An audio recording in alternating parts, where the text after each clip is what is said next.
चीन में कोरोना का कहर सामने आने से महंगाई और मंदी का सामना कर रही दुनिया में चिंता की लहर दौड़ गई है। चीन से आ रही खबरों के मुताबिक वहां पर हालात भारत में आई दूसरी लहर जितने भयावह नजर आ रहे हैं। ऐसे में एक बार फिर दवाओं के मामले में दुनिया भर की निगाहें भारत पर है।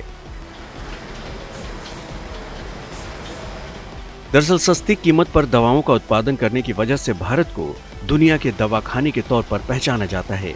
खास बात यह है कि भारत से दवाएं केवल अफ्रीका के गरीब देशों को ही निर्यात नहीं की जाती हैं, बल्कि अमेरिका और यूरोप के संपन्न देशों में भी भारत से दवाओं का एक्सपोर्ट होता है। भारत से अफ्रीका में जेनरिक दवाओं की कुल डिमांड का करीब आधा हिस्सा सप्लाई किया जाता है। अमेरिका की जेनरिक दवाओं का 40% और ब्रिटेन की 25% दवाओं की सप्लाई भारत से की जाती है। यही नहीं, जिस वैक्सीन ने भारत समेत दुनिया भर के देशों को कोरोना से लड़ने में मदद की है, उसी तरह से तमाम दूसरी बीमारियों के लिए भी भारत से वैक्सीन सप्लाई की जाती है। जरूरी टीकाकरण योजनाओं के लिए भारत करीब 60% वैश्विक टीकों की सप्लाई करता है। वहीं विश्व स्वास्थ्य संगठन की जरूरी टीकाकरण योजनाओं के लिए 70% टीकों का उत्पादन भारत में होता है। ऐसे में भारत दवाओं के मोर्चे पर खुद के साथ दुनिया भर की मदद करने में सक्षम है।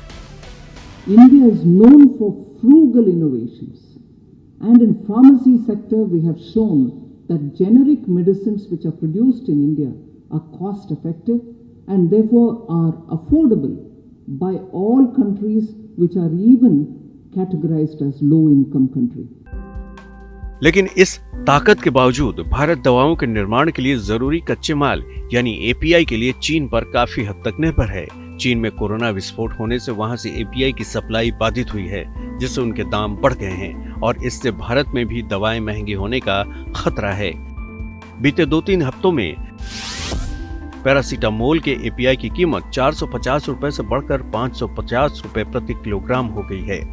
एजिथ्रोमाइसिन की कीमत 15% इजाफे के साथ 8,700 रुपए से बढ़कर 10,000 रुपए प्रति किलोग्राम हो गई है।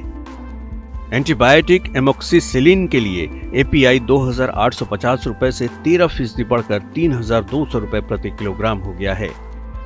एपीआई पोटेशियम क्लेवुलनेट की कीमत 17,000 रुपए से बढ़कर 19,500 रुपए प्रति किलोग्राम हो गई है। चीन में भयंकर कोरोना विस्फोट की वजह से 20 दिनों में ही 25 करोड़ लोग इसकी चपेट में आ गए हैं। महामारी की शुरुआत से ही कोरोना का डेटा छिपाने वाले चीन की इस बार सीक्रेट रिपोर्ट लीक हो गई है। अमेरिकी न्यूज चैनल CNN ने दावा किया है कि उसने चीन की स्वास्थ्य एजेंसी NHC की मीटिंग से लीक हुए दस्तावेज देखे हैं। जिनपिंग सरकार का सीक्रेट डेटा लीक होने के बाद चीन में खलबली मची हुई है।